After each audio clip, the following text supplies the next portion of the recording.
आगामी 8 जुलाई 2026 को एक ऐसे व्यक्तित्व की पुण्यतिथि मनाई जानी है जो अल्पकाल के लिए इस देश के प्रधानमंत्री रहे और 8 जुलाई 2007 को इस धरा से विदा ले लिए। एक ऐसा व्यक्तित्व जो संसदीय परंपरा के पूरे राजनीति में अकेला खड़ा रहा। कई बार वो धोखे के शिकार हुए, बलिया के इब्राहिम पट्टी से निकलकर और देश के पटल पर हो चले। मैं उनके चरणों में विनम्र श्रद्धांजलि व्यक्त करते हुए और एक बात पूरी जिम्मेदारी और गर्व के साथ कहना चाहता हूँ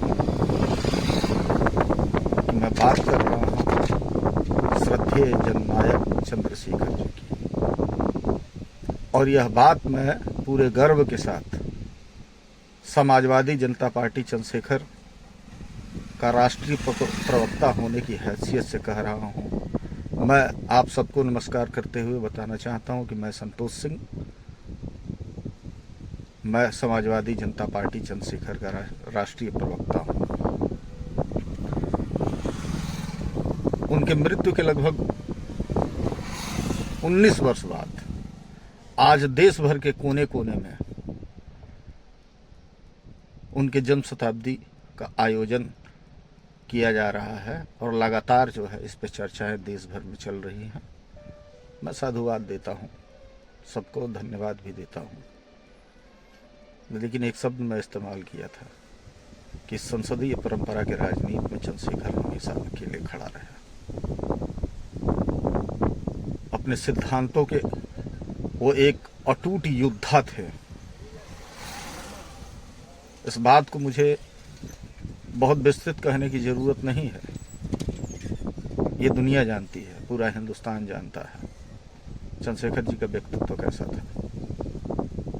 राजनीति में उन्होंने कभी समझौता नहीं किया, अपने सिद्धांतों से कभी समझौता नहीं किया। और एक जब किताब छपती है the last icon of ideological politics, वो चंद्रशेखर जी के ऊपर छपती है। विमोचन उसका प्रधानमंत्री श्री नरेंद्र मोदी जी ने किया था।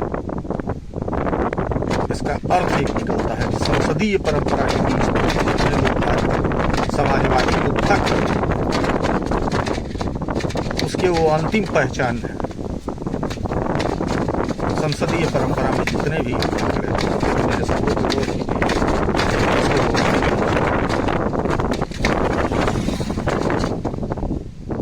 इसका अर्थ ये भी निकल सकता है कि आज तक आज़ादी की लड़ाई से लेकर और आज तक जितने भी समाजवादी योद्धा पैदा हुए, कहीं ना कहीं सबका थोड़ा बहुत अंश चंद्रशेखर जी के भीतर रहा है।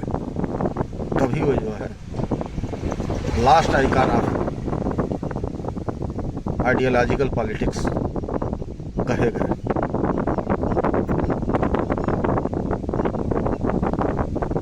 मैं थोड़ी सी एक चर्चा कर लेता हूँ। जो मैंने एक बात शुरू में कहा कि संसदीय परंपरा की राजनीति में सत्ता के खेल में चंद्रशेखर जी हमेशा अकेले खड़े रहे।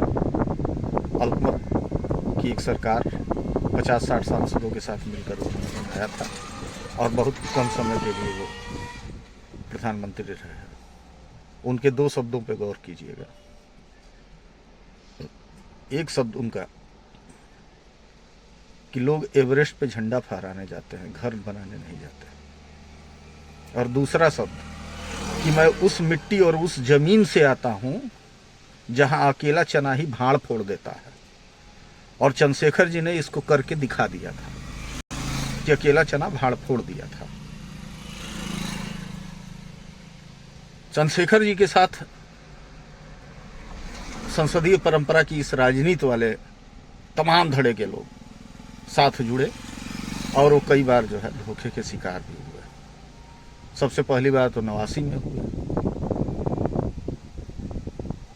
मैं नाम नहीं रखूंगा, ये सबको पता है कि 89 में प्रधानमंत्री उनसे बनकर वो कैसे रुक गए थे और उन्होंने सार्वजनिक मंच से और मीडिया के सामने ये बात कहा था कि यह धोखा है। बहरहाल उसके बाद वो पुनः जो है प्रधानमंत्री बने और वो अपने अल्प कार्यकाल में राम मंदिर जैसे समस्या को भी सुलझाने में सक्षम हो चुके थे। आर्थिक संकटों से देश घिरा हुआ था, उसका भी उन्होंने हल निकाल लिया था। कार्यकाल शायद लंबा चला होता और वो अपना बजट अगर संसद के भीतर पेश कर पाए होते तो देश की तस्वीर दूसरी रही होती, लेकिन सरकार गिरा दी गई, और वो भी हास्यास्पद कारण से कि हरियाणा पुलिस के 2 सिपाहियों को जासूसी में लगाया गया है। ये कितना हास्यास्पद बात है, जबकि उसके पीछे कारण कुछ और था।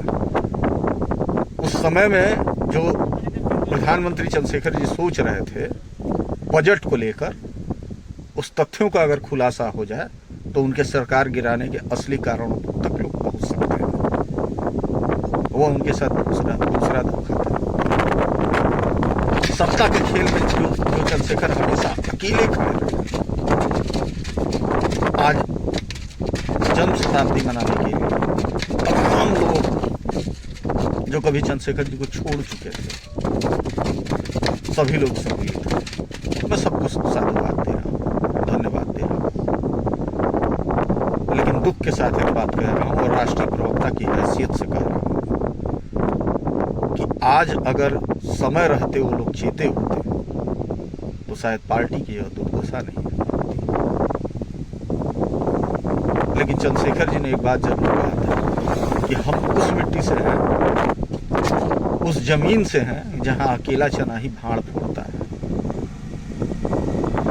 शायद फिर वो जो है समय आ रहा है कि इसी मिट्टी से निकलने वाला कोई न कोई अकेला चना भाड़ फोड़ेगा, और चंद्रशेखर जी की जो पार्टी रही, समाजवादी जनता पार्टी चंद्रशेखर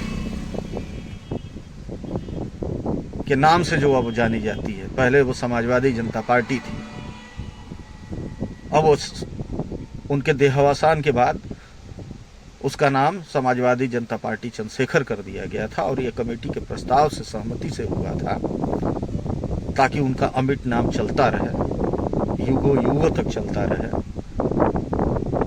और आज नहीं तो कल फिर कोई नया निकलेगा, अकेला चना भाड़ फोड़ेगा और पूरे देश भर में उसी रूप में चंद्रशेखर जी को स्थापित करेगा जिस रूप में वो याद किए जा रहे हैं आज।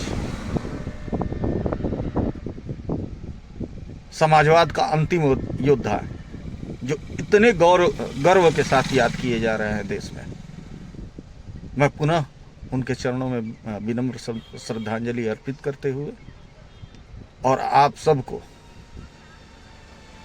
प्रणाम कर रहा हूं, निवेदन कर रहा हूं कि चंद्रशेखर जी के सिद्धांतों को हम सब मिलजुल कर आगे बढ़ाएं। धन्यवाद।